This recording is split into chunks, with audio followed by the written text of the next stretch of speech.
Assalamu alaikum wa rahmatullahi ta'ala wa barakatuh. Bonjour et bienvenue de tous les spectateurs de Samia TV. On doit parler sur la naissance du prophète Mohammed. Je suis très contente pour raconter l'histoire du prophète Mohammed.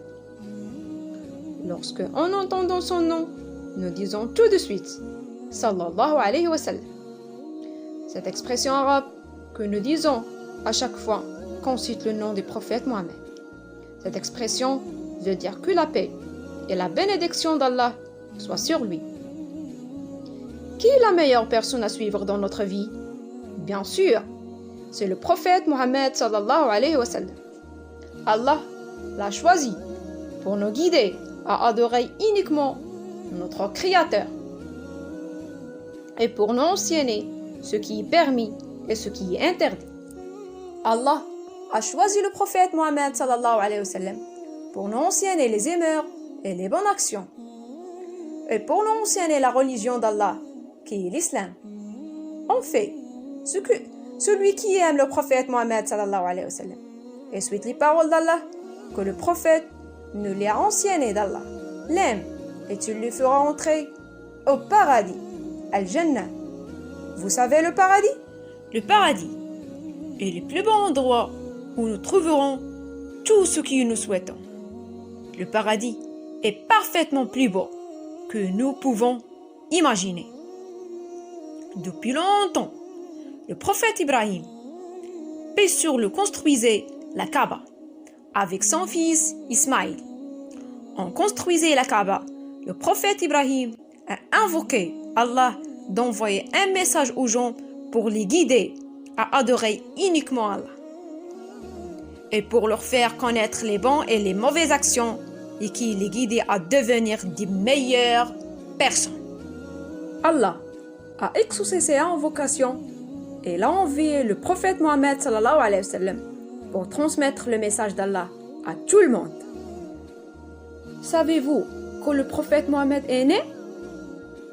Il est né à l'année de l'éléphant. Alors, racontez l'histoire de l'année de l'éléphant. À cette année, le tyran Abraha al-Habashi, c'est le roi du Yémen, a assemblé son armée. C'est une très grande armée avec beaucoup d'éléphants, ce qui se dirige vers la Kaaba pour la détruire. Mais pourquoi? Le tyran Abraha al-Habashi a construit un grand temple au Yémen. Il a décoré d'or et d'argent. Abraha voulait que les gens se dirigent vers ce temple au lieu de la Kaaba pour accomplir leur dévotion, mais personne n'accepte cela. Alors, Abraha al-Habashi est devenu tellement en colère. Il a juré de détruire la Kaaba pour obliger les gens à aller à son temple. Abraha et sa grande armée sont arrivés à la Mecque. Il était déterminé à détruire la Kaaba. À ce moment-là, les tribus de la Mecque se sont réunis pour attaquer Abraha et son armée, mais envoyaient les éléphants de la grande armée d'Abraha qui le trouvaient qu'ils ne pourraient jamais les affronter et ils se sont retirés.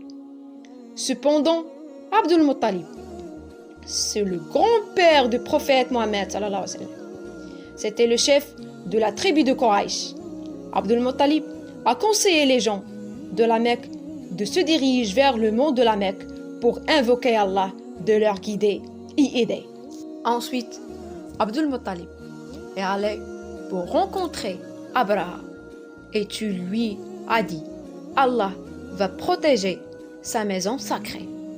Alors, Abraha est mis en colère. Il a prétendu que personne ne pouvait défendre la Kaaba contre lui. Le lendemain, Abraha et son armée se sont préparés, mais juste avant l'attaque, quand l'éléphant d'Abraha se dirige vers la Kaaba. L'éléphant s'est mis à genoux. Elle a totalement refusé de bouger. Ils ont beaucoup essayé de pousser l'éléphant à se lever à nouveau, mais en vain, ils l'ont tiré et le frappaient pour le faire bouger. Mais l'éléphant refusait et il est resté à sa place. Soudainement, Abraha et son armée ont trouvé le ciel plein d'oiseaux. Allah a envoyé sur eux d'oiseaux qui leur lançaient des pierres d'argile et ils ont été tués.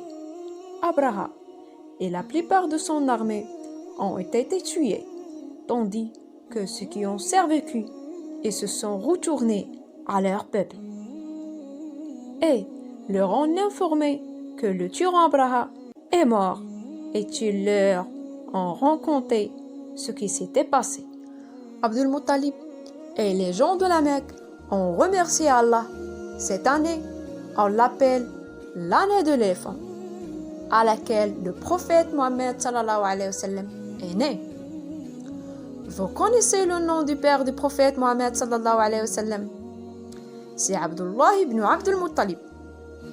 Et le nom de sa mère, c'est Amina bint Wahab. Pendant que la mère du prophète Mohammed sallallahu alayhi wa sallam était enceinte, son père est mort. Alors, elle est morte avant sa naissance. Elle ne la vit pas.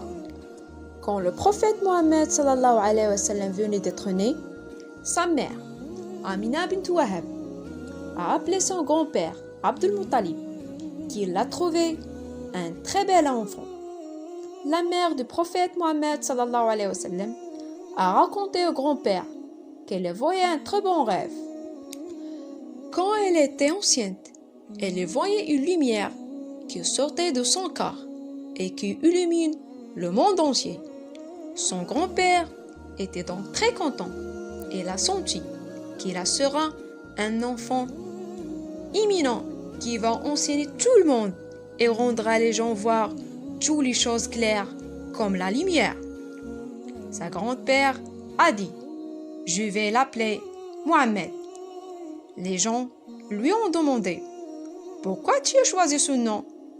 Elle leur a répondu « Parce que le son du nom Mohammed et Allah l'aime et aime ses belles mœurs. » Ainsi que tout le monde l'aimera et aimera ses belles mœurs.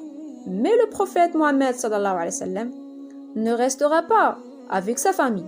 Il laissera sa mère et sa grand-père. Qui va prendre ce bébé? C'est ce que nous allons connaître à la prochaine fois. Et je termine mon histoire bis-salatu was-salam ala rasulillah. Allahumma salli wa sallim ala sayyidina Muhammad wa ala ali sayyidina Muhammad. Wassalamu alaykum wa rahmatullahi ta'ala wa barakatuh.